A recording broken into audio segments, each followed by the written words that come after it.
எங்கள் தோட்டத்தில் பார்த்தீங்களா எவ்வளோ அழகான ரோஜா பூக்கள் பூத்திருக்குன்னு. இதற்கு காரணம் நம்ம தொடர்ந்து கொடுக்கக்கூடிய பராமரிப்பு தாங்க. என்னோட சேனலில் தொடர்ந்து நீர் உரங்களும் திட உரங்களும் கொடுத்துட்ருக்கோம். நீங்கள் பார்த்துன்னு தான் இருக்கீங்க. எவ்வளோ அழகான இந்த பன்னீர் ரோஸ் பாருங்கள். பிங்க் பன்னீர் ரோஸை விட இது இன்னுமே அதிக வாசனையுடையது. அதிகம் பூக்கக்கூடிய இந்த ரோஜாவையும் நீங்கள் வாங்கி வளர்த்துடலாம். பக்கத்தில் இருக்கிறதெல்லாம் பன்னீர் ரோஸுங்க.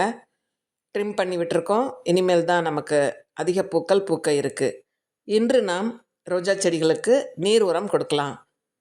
இங்கே நீங்கள் பார்க்குறது ஹியூமிக். எவ்வளோ அழகான ஆரஞ்சு ரோஸ் பாருங்கள். ஜெடிகா ஆரஞ்சுன்னு சொல்லுவாங்க.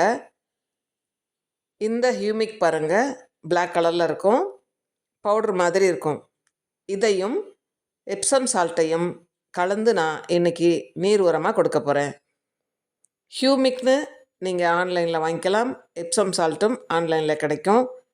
இவை இரண்டையுமே 1 லிட்டர் தண்ணிக்கு ஒவ்வொரு கிராம் எடுத்து கலந்து எல்லா செடிகளுக்குமே நான் இன்றைக்கி கொடுக்க போகிறேன். தொடர்ந்து ஏதாவது ஒரு நீர் உரம் கொடுத்துக்கிட்டே இருக்கலாங்க.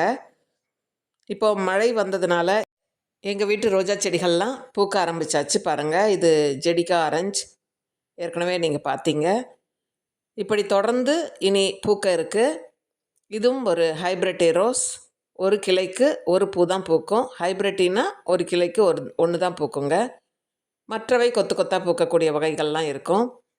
இப்படி நீர் உரங்களை ஏற்கனவே நான் கொடுத்ததில் தான் இந்த அளவிற்கு நமக்கு செழிப்பான இலைகளும் உயரமான செடிகளும் நமக்கு கிடச்சிருக்கு. நான் ஏற்கனவே கொடுத்த நீர் உரங்கள் எல்லாமே பிளேலிஸ்டில் இருக்குது, செக் பண்ணி பாருங்கள். ஹியூமிக் கொடுத்துருக்குறோம், எப்சம் சால்ட்டு, அதற்கு அடுத்தபடியாக NPK மற்றும் 1261-0 இவை எல்லாமே நம்ம நீர் உரமாக கொடுத்துருக்குறோம். நீங்கள் பாருங்கள், மீன் அமிலம் கூட கொடுத்துருக்குறோம். இது ட்ரீ ரோஸ், இதையும் நீங்கள் ஏற்கனவே பார்த்துருக்குறீங்க. 10 நாட்களுக்கு முன்பாக வெர்மி கம்போஸ்ட் கொடுத்தாங்க. அந்த வெர்மி கம்போஸ்ட் கூட சேல்க்கு இருக்குதுன்னு நான் போட்டிருந்தேன்.